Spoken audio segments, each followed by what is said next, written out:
Harga rumah meningkat, golongan M40 paling tersepit. Okey, Harian Metro. Jangkaan kenaikan kos bahan binaan sebanyak 30 hingga 40% dilihat mula memberi kesan langsung kepada harga rumah di pasaran dan bakal menjejaskan kemampuan pembeli untuk memiliki kediaman sendiri. Kesan langsung kepada harga jualan rumah yang semakin meningkat sekaligus mengecilkan pilihan mampu milik dalam kalangan rakyat. Profesor Surveyor Dr. Rahayu Abdul Jalil, Fakulti Alam Bina, Universiti Teknologi Mara UiTM, Shah Alam berkata, kos bahan binaan seperti simen, besi, pasir menyumbang kira-kira 50 hingga 60% daripada keseluruhan kos pembelian rumah. Apabila berlaku lonjakan 30 hingga 40% pada kos bahan, ia boleh menyebabkan harga rumah meningkat sehingga sekitar 10 hingga 15% bergantung kepada kemampuan pemaju menyerap kos tambahan. Namun katanya dalam keadaan semasa pemaju dilihat semakin sukar menyerap kenaikan kos berikutan margin keuntungan yang semakin mengecil. Kos akhirnya diberikan kepada pembeli dan dalam bentuk pelancaran harga pelancaran yang lebih tinggi. Okey. Kalau harga pelancaran lebih tinggi, rebate pun biasalah lebih tinggilah. Lebih membimbangkan, projek yang sudah ditandangani pada kos lama turut berdepan risiko kelewatan atau terbengkalai apabila kontraktor tidak lagi mampu menampung kenaikan kos mendadak. Pembeli khususnya kumpulan B40 dan M40 dirasai apabila jurang kemampuan semakin melebar. Menurut golongan B40 dilihat hampir semuanya bergantung kepada skim perumahan awam di program perumahan rakyat atau rumah sanggup, memandangkan harga pasaran terbuka semakin di luar jangkauan. Kumpulan M40 antara yang paling terkesan kerana tidak layak untuk rumah kos rendah dan pada masa sama turut tidak mampu membeli rumah, mengejar harga rumah swasta yang terus meningkat. Maksudnya tersepit di tengah-tengah. Terlalu kaya untuk bantuan kerajaan, lebih kaya daripada B40, tapi tidak kaya sampai tahap T20 di mana mereka mampu membeli rumah yang harga swasta terus meningkat. Okey? Sebab tu kira sepit tengah-tengah. Dan golongan ni semakin lama semakin mengecil, lebih-lebih lagi lepas COVID. Okey?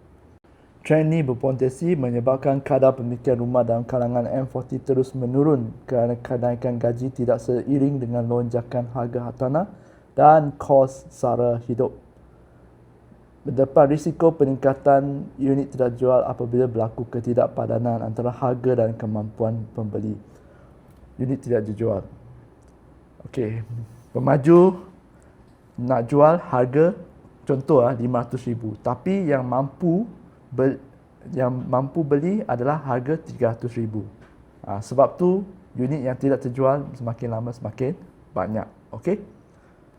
Situasi berlaku pemaju menawarkan rumah pada RM500,000 ke atas bagi menampung kos pembinaan, sedangkan majoriti pembeli hanya berada dalam julat kemampuan bawah RM300,000.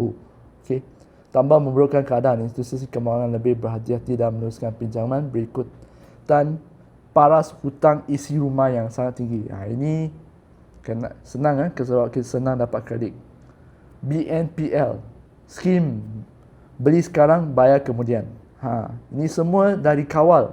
Sekarang ni dah masuk siklis dah. Lagi susah nak dapatkan pinjaman.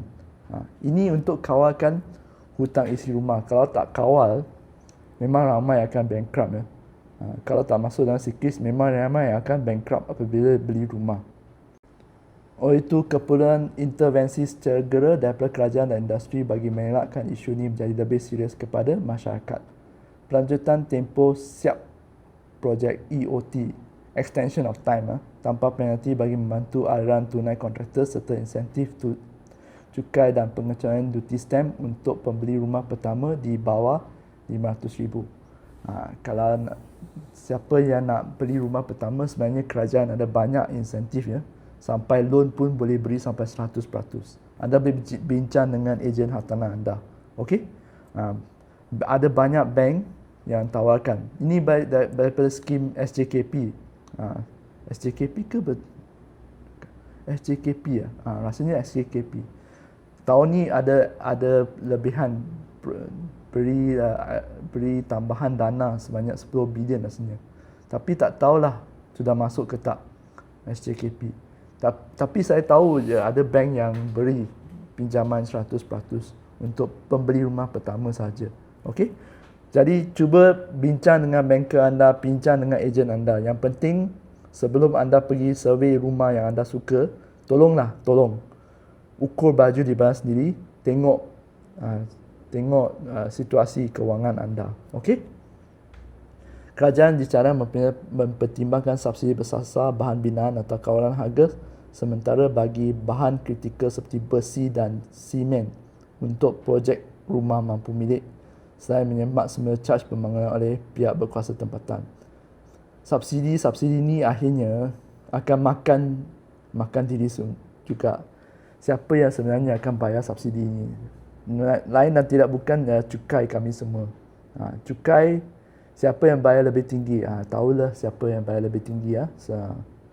Ini subsidi ialah bukan solusi yang untuk jangka masa panjang, tapi kalau perlu untuk solusi jangka masa pendek lah. Sama plus isu sistem binaan industri IBS. IBS ini ada sistem binaan yang moden yang kurang memerlukan pekerja, tak perlu banyak pekerja, bergantung pada pekerja dan pencapaian proses pembinaan. Yang sistem ni IBS ni banyak digunakan di negara luar seperti kalau tak silap China dah lama guna. Negara China dah lama guna. Sebab tu bila mereka buat pembinaan memang cepat siap lah. Mereka bentuk rumah bersaiz lebih kecil tapi efisien juga dilihat mampu membantu menurun harga jualan agar lebih dekat dengan kemampuan pembeli. Biasalah, harga besar, rumah saiz besar, harga pun tinggi. Ramai tak mampu. Jadi launch rumah yang saiz kecil. Ramai yang mampu. Okey?